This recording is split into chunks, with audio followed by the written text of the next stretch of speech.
Hello everybody. This is Jason, Zombie Collector, and I'm doing a video about a certain genre of film that I think today in modern society, where we're at as a society has pretty much disappeared. But I want to be maybe thinking outside the box a little bit on this. I'm going to talk about some of the films from yesteryear on this genre and films that are being made today or within the last few years, and kind of like see if we can make a segue, because I don't think we're going to go back to that time where you're going to see a lot of these specific films anymore, because I don't know if there's a market for it, and when they have tried to do it in the past, it's been mixed results. So with that being said, we're going to be talking about the Western today. A film genre that I grew up with my father. I was born in the 70s. My dad was born in the 50s. And so for somebody born in the 50s, 50s and 60s were huge with Westerns. And I would say even into the 70s, of course, as well. So my dad grew up with that as like the premier way of watching TV and movies was the Western. Huge. Even if you go back and watch just this past year, Quentin Tarantino's Once Upon a Time in Hollywood, that star from his movie, the DiCaprio character, is a star from the Westerns that kind of dried up as the years ticked by. I believe he was a star in the 50s into the 60s, but by the late 60s, the Western had kind of fallen on hard times. It was no longer in vogue. You had things like motorcycle movies like the Wild Angels or something like that, and movies of that sort, or the Pink Angels that started hitting the screen, and you started seeing a lot of that kind of move away from the Western. And quite frankly, you had a little bit of a resurgence in the 80s with some Westerns, but really from that point on, there has not been a whole lot of Westerns. But I want to try to take it a little bit, and I want to thank Bob Lewis for this shirt, 6 feet Jagoff. Now, we all know I'm nowhere near 6 feet, but I'm full of crap that probably equals 6 feet tall, and we all know that I definitely am a Jagoff. So thank you for Bob Lewis and his wife for sending this out to me. You're my hero. You'll be getting a Christmas card this year. So I'm going to kind of think outside the box a little bit. Maybe you'll agree with me, maybe you won't. That's a cool part of the discussion. I'm not going to talk a lot about the movies, because this is more just like showing some movies, because I don't want this be a 30-minute video, so we'll get into it. So first up, and some of these you've seen before, I've done a pickup recently, but I kind of want to talk about it a little bit in more depth. So you have the Comancheros. It always throws me off, the Comancheros from John Wayne. This also has you have Lee Marvin in this. You also have Stuart Whitman. So you have quite a few Michael. Michael Ansara, who was in lots of William Gurler movies. So this is one of those ones, this I believe is from the 60s, John Wayne movie. Now I'm going to mix them up to not get everybody bored, because if I just show this John Wayne, a lot of people are going to be like, oh, I'm going to fall asleep. So I'm going to mix it up. This is me thinking outside the box a bit. Tell me what you think. Next up, Robert Rodriguez's Desperado. This, I believe, is very much in a Western theme. It takes place in Mexico. You have a lot of just like, they shoot the town, the village of Mexico. It's kind of like this dusty, dilapidated town ran by a bunch of gangsters. Once there's bars and saloons throughout. The final throwdown is taking place in like a kind of like, off onto like a person's like mega house / farm / ranch. It just has a very much a theme, I think, of a Western. Maybe not the traditional sense, but maybe you can see where I'm coming from. A little bit like that. You have very distinct bad guys going after a good guy who has been wronged, and you have colorful characters. You have a lot of black hats and the one white hat, if you know what I mean, for back in the olden days. So, Desperado. Next up, another one thinking outside the box a bit, is Quentin Tarantino's Django Unchained. This takes place in right after right around the slavery, so 1800s, of course. It's going on, and you have a lot of huge set pieces. They're out on the land. They're traveling across the country. They're out west. They travel south. They show lots of landscapes. They show lots of farming. They show lots of this, country life, as well as what terrible atrocities, of course, of slavery, which is about this whole movie essentially, was. Which, that's not really a theme you see too much in westerns, but I think it has this like western vibe. Even you even have Jamie Foxx's character dressed like your traditional, western cowboy star in a lot of ways. I think even this picture right here, has a very western feel to it. I don't know. Again, you have a lot of plantations, a lot of big houses on open land. You have this, cotton fields. You just have a lot of very, I think, semblance of an olden time that you don't see much anymore with, of course, again, exacting revenge on someone who has slighted you in some way. Again, maybe you agree with me, maybe you don't, but I like to have the conversation, and I could be missing tons too, so by any means, this is not a definitive list. Next up is The Man Who Shot Liberty Valance. You have John Wayne. This is a John Ford flick. You also have James Stewart, which Lee Marvin's in this. You also have Lee Van Cleef in here. So this is another good movie, again, a Western. This is more of a James Stewart movie, actually, than a John Wayne in a lot of ways. John Wayne's kind of playing a second fiddle a little bit to James Stewart in this, but it is a great movie. I just watched it again for probably the first time in 25, 30 years. So I did enjoy this quite a bit. So again, here you have The Man Who Shot Liberty Valance. The short of it is that Lee Marvin's character is Liberty Valance, and he is basically controlling him and his town, or his outlaws are controlling this small town. I believe in Arizona. I could be wrong. I think it's Arizona. And the people of the town finally had enough, and somebody shot him, but we don't know who. Next up, we have one of the quintessential John Wayne movies, Stagecoach. Man, this movie is fantastic. You got John Carradine in this, which is absolutely, he does a bang-up job. I love John Carradine in this movie. He plays, again, a kind of a scoundrel. He's not in his typical horror movie role, which I appreciate. It's something completely different. This is, I believe, filmed in 1939.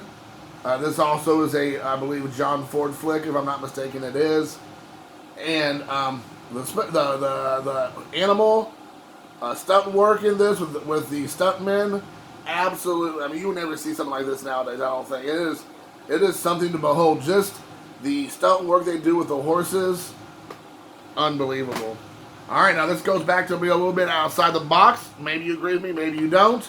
Once Upon a Time in Mexico, another Robert Rodriguez film. You have Antonio Banderas, which is also in Desperado. Of course, you have Salma Hayek, you have Johnny Depp, you have William Dafoe. I mean, you just have a little bit of everybody in here. You got Mickey Rourke. I mean, there's all kinds of people in here. It is absolutely crazy. Cheech Marin is in this. I mean, it's just, like I said, everybody. Ruben Blades. But again, it takes place in Mexico, kind of out a western feel. You have a lot of the small towns that are kind of ran by outlaws and kind of dilapidated, and there's the people in the town just trying to make it by, and you have all these despicable characters trying to ruin and control people's lives, and you have a few good guys that try to rise up above all that.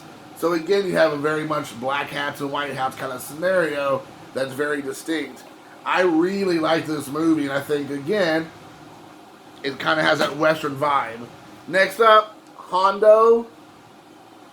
This movie is really good. This is one of the first films that you're going to see. You have James Arness in this, by the way.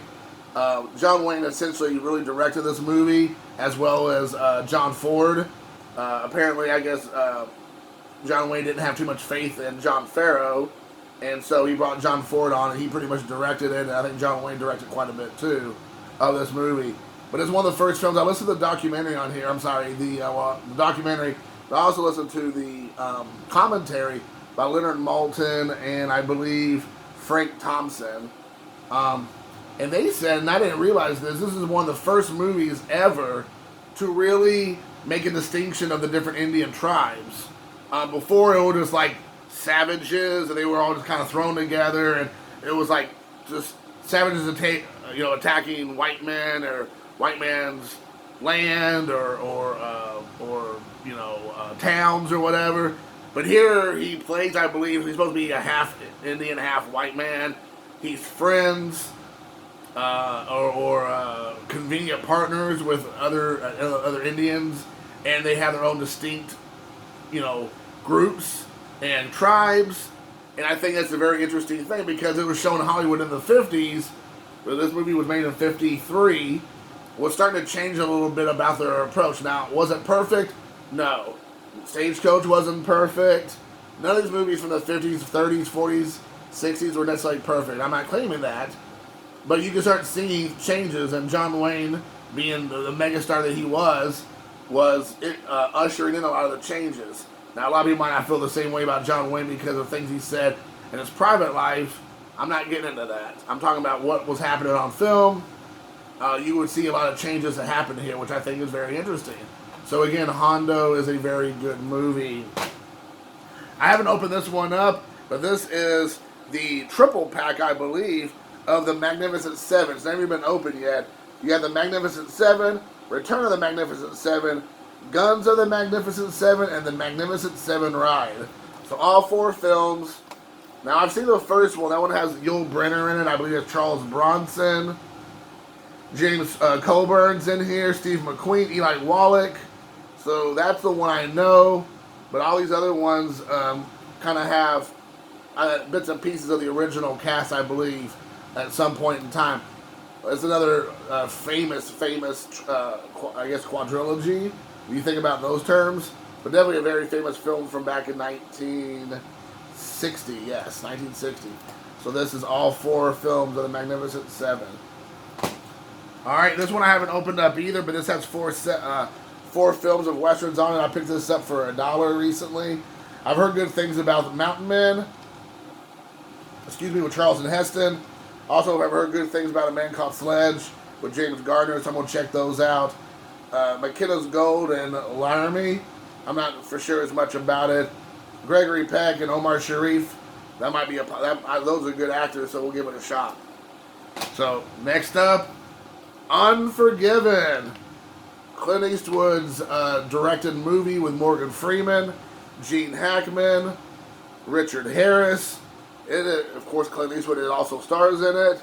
This is an absolute fantastic movie. This is one of those movies I was saying that was in the 90s or in the early aughts that had crossover appeal. You had Western fans that loved it from the olden days, like my dad's generation, to people who were younger, not Western fans necessarily. It just was a very well done movie. Clint Eastwood would know he was the master of the spaghetti Western for a decade-ish, and in Italy, filming so many films with Sergio Leone. So you have a lot of that. So this is a great Western film. Essentially, a woman gets brutalized, and she finds Clint Eastwood's character.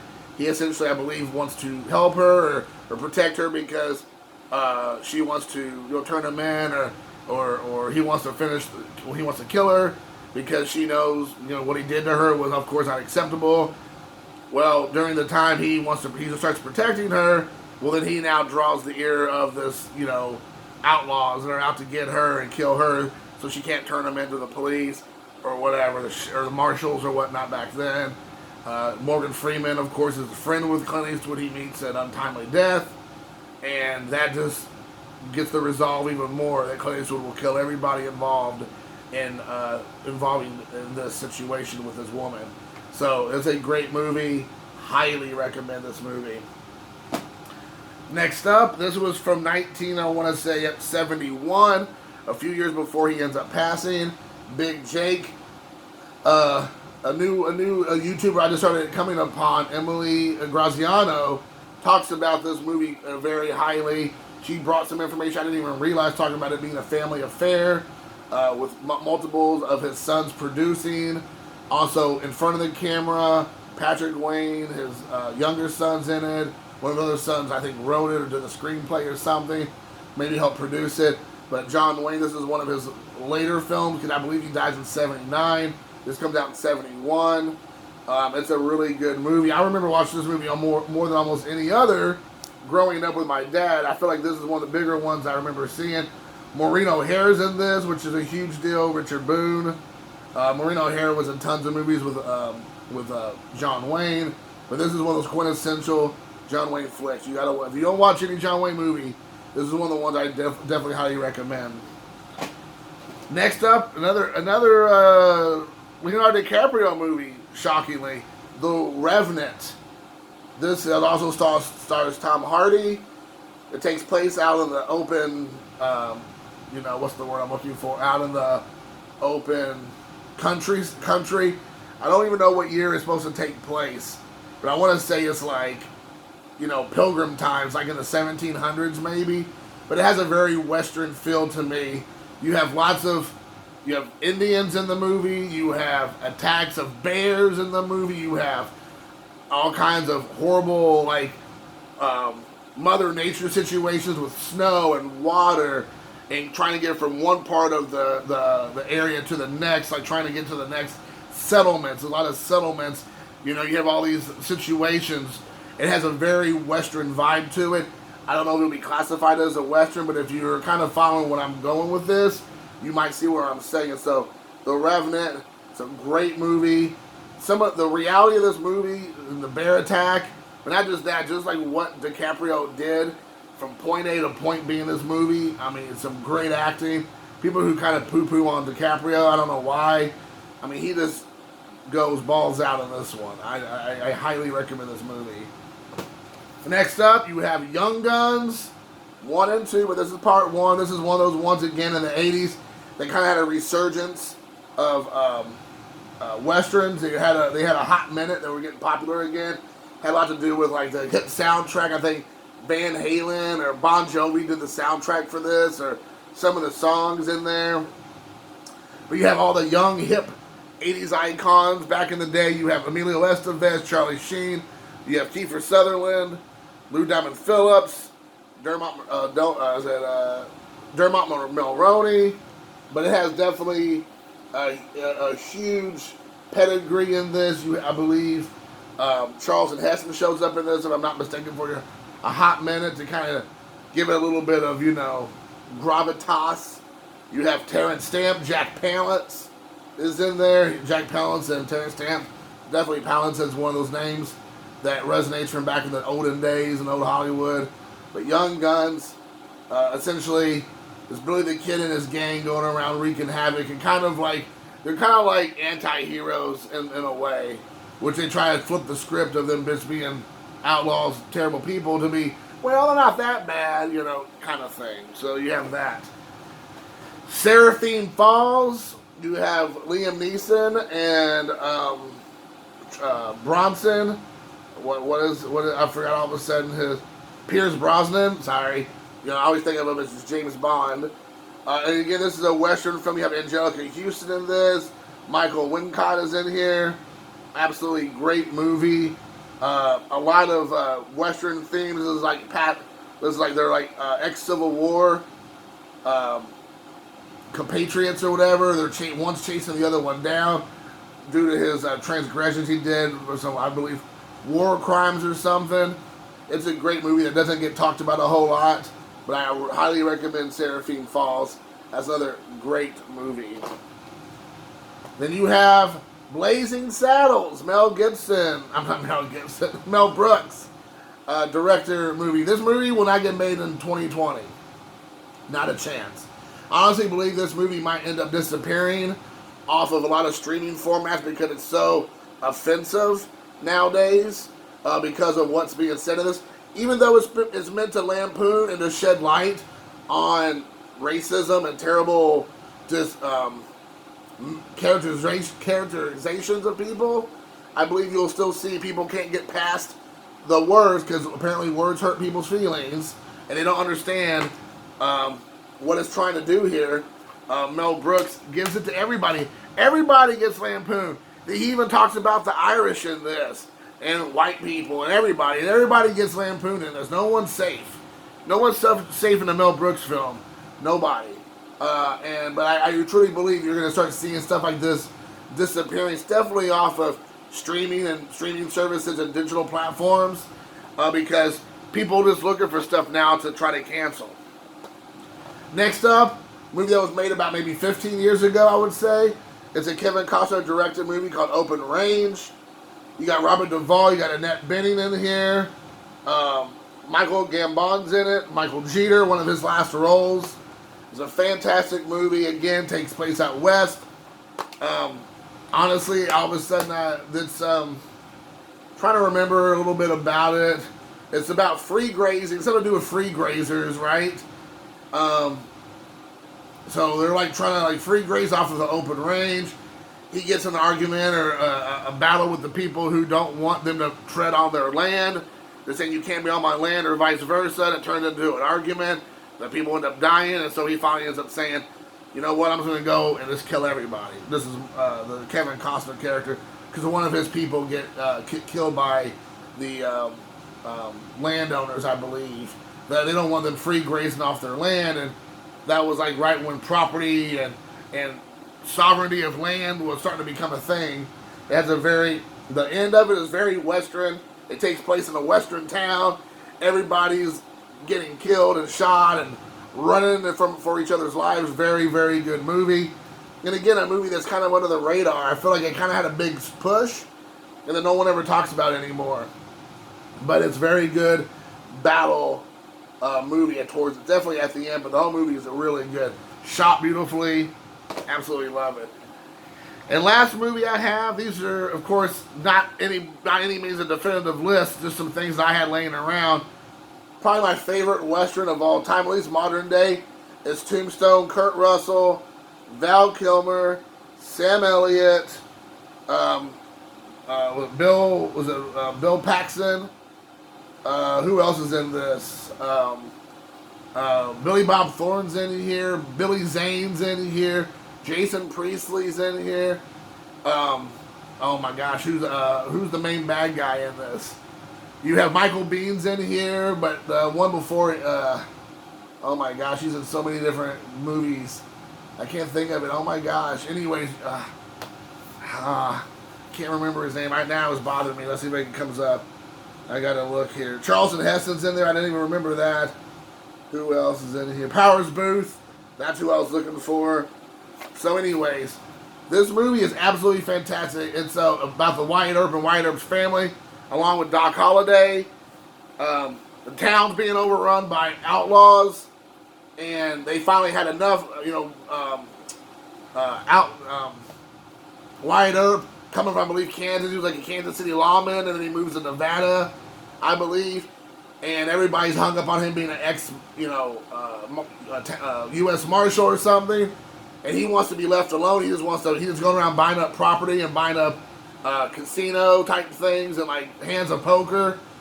But he can't stand by and watch the town burn and be pushed around and murdered and killed and overtaken by a bunch of outlaws and murderers and marauders. So he has no other choice but to defend himself, his family, his property, his belongings. And that, of course, leads into a battle with the gang of outlaws. And it ends up being a bloodshed. It's the shootout at the OK Corral. They have this in here, amongst them chasing down the outlaws and shooting them one by one until they get them all. It is an absolute fantastic movie. I highly recommend this movie if you've not seen the Tombstone. Highly recommend it. So guys, that's it. I said I didn't want to go to 30 minutes, but I'm going to go to 25. Hopefully you all enjoyed it. I don't know how many people end up watching this. It's a long one. But, it is what it is. I'll probably go over some specific details about some movies and pull them out to the side and talk a bit more in depth with them. But let me know again at the comments below what you think. What movies have you seen? Which ones have I missed? Which ones should I see? What are your thoughts on the movies I have shown? Do you think I'm right when I picked a lot of modern day, like late 90s into the aughts as technically westerns? Or do you think I'm off base with that? Do you think those aren't westerns, those are just action movies or period films that have western elements to them? It's up for debate.